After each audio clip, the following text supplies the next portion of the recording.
reading this book, Money Master the Game by Tony Robbins. This is his first book in a few decades. And for those of you who don't know, he's a very motivational guy. And in this book, he's talking about, basically how to get rich, which is my area of expertise. And he goes about it in a little bit of a different way. He's all about getting rich over 20, 30, 40, 50 years. And his main points so far, I've only read half the book, are basically that, by compounding and starting to save early, you get richer as your money grows later on. And he doesn't believe in mutual funds that, take like 3% of fees. I have very big issues with both of these. In one of his examples, he talks about how Benjamin Franklin left these cities $1,000 200 years ago with the fact that they couldn't touch them for 200 years. And then when they could, the $1,000 turned into, I think, like $6.5 million. And so he's like, look at the beauty of compounding. Well, none of us are going to live 200 years. And also $1,000 200 years ago was not the same as $1,000 today. He doesn't bring that up. He just wants to show, small dollar amounts turned into big dollar amounts.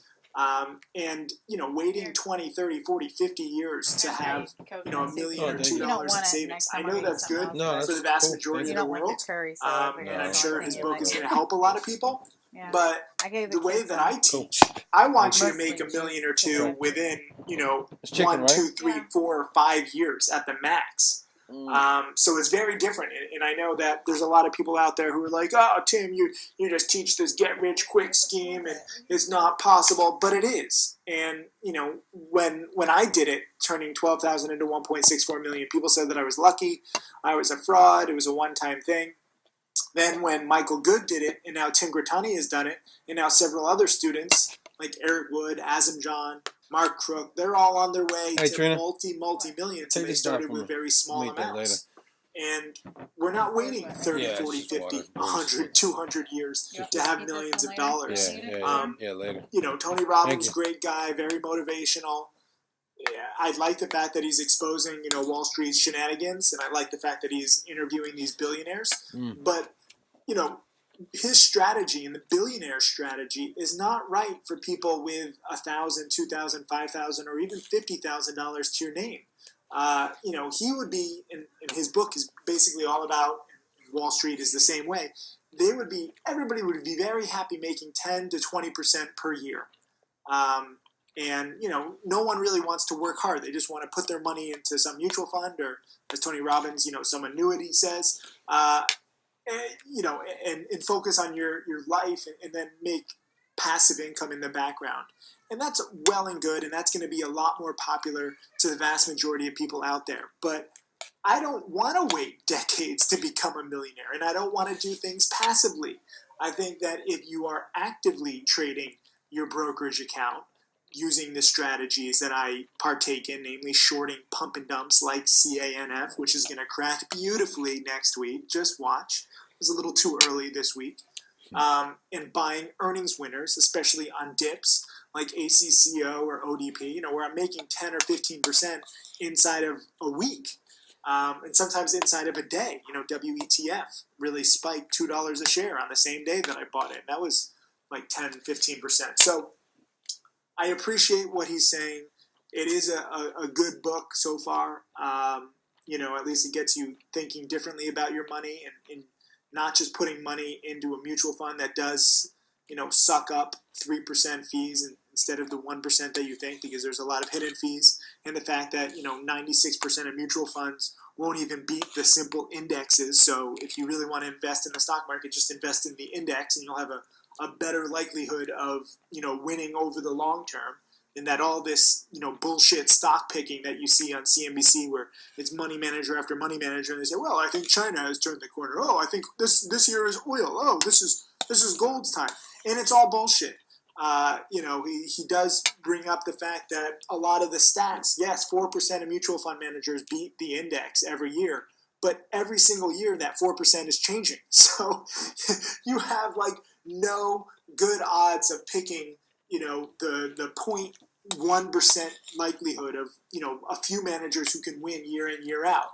And as a trader myself who wins year in, year out, I'll tell you that stock picking and long-term investing is for suckers and for fools because there's way too many variables. You can't predict huge industries, economies, the stock market as a whole. 3 out of 4 stocks follow the market. So I like where he's going with exposing stuff, but he's really trying to appeal to the widest audience possible, where people who are working their 9-to-5 jobs and they think that savings are ridiculous.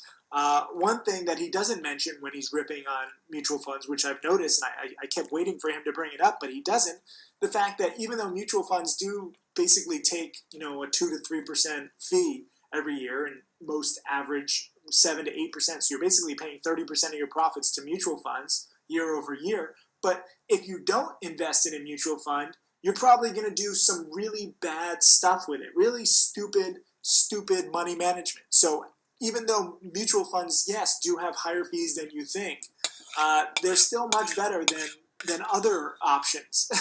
If you look at CDs and money market funds and just keeping money in the bank, mutual funds are still better. So even though he's critical of that, I'm also a little suspicious of his partnership with Stronghold Financial, which he's pitching hardcore throughout the book. And he says, I don't have a dog in this fight. Or how does he say it? He says, we're as a print publication, we're discussing partnership.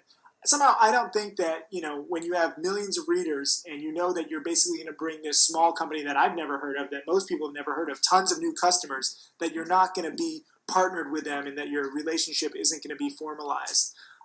So I have a lot of issues with this stuff, but, it's still a good book. It's better than most, but I really am taking away from this the fact that my new How to Make Millions DVD is going to be so much better, not to make, how to make millions over 10, 20, 30, 40, 50 years, but to do it inside of 1, 2, 3, or 5, or 4 or 5 years. I'm going to try and cut it down to 1/10 of the time that he's suggesting. And that really gets me motivated because I know that I can do it. I know that you can do it. I have done it. I've seen several students do it. And the more and more people who do it, either going long stocks or shorting, and sometimes not even trading, but being very tactical with your small accounts rather than being passive and letting anybody else, whether they take a 2 or 3% fee or anything, even if they take a no fee, doing it yourself. I got an email the other day from somebody and they were like, Tim, I appreciate all your video lessons and everything, but can't you just manage my money for me? Like, I don't want to do anything. And I'm like, the fact that you're asking that means that you're going to be a pretty bad student. So feel free to ignore me. And he's just emailing me again and again. And he's like, what? I don't understand. I'm trying to give you a compliment. I don't want you to just make money passively. I don't want you to just make money following stock picks. I'm not training blind monkeys here, okay? My top students are self-sufficient. A lot of people question, like, the alerts. Tim, you send out an alert, and, when I follow it, sometimes it doesn't work out. What should I do? The alerts are guides to my strategy. You see exactly why I'm buying, why I'm shorting, when, what are the indicators, what time of day it is. Why do I have a profit? Why do I get out sometimes quickly? Why do I screw up sometimes? It shows you every single thing that I think. And over time, if you give it time and if you use the alerts the right way, then you learn a framework for your own trading. You say, okay, Tim, likes to buy breakouts over previous highs. So let me look for the previous 1 month high of this stock. Okay, they just reported good earnings today. So let me look for the previous high of the 1 month. And if it breaks that, let me use that as a buy indicator. Okay, I bought it. Oh, wait, Tim just bought it like 10 minutes after me. That's awesome. I'm on the right track. That's the point of my alerts, not to follow. And that's another thing that I don't appreciate with Tony. I understand that the vast majority of people want easy solutions and they have busy lives and they want their money to work for them in the background and not do much for it. But that just goes against everything I believe. I really want you to be knowledgeable. I want you to be self-sufficient. And yes, I want you to, get rich within a few years. And I think that if you want it bad enough, if you train hard enough, you can do it.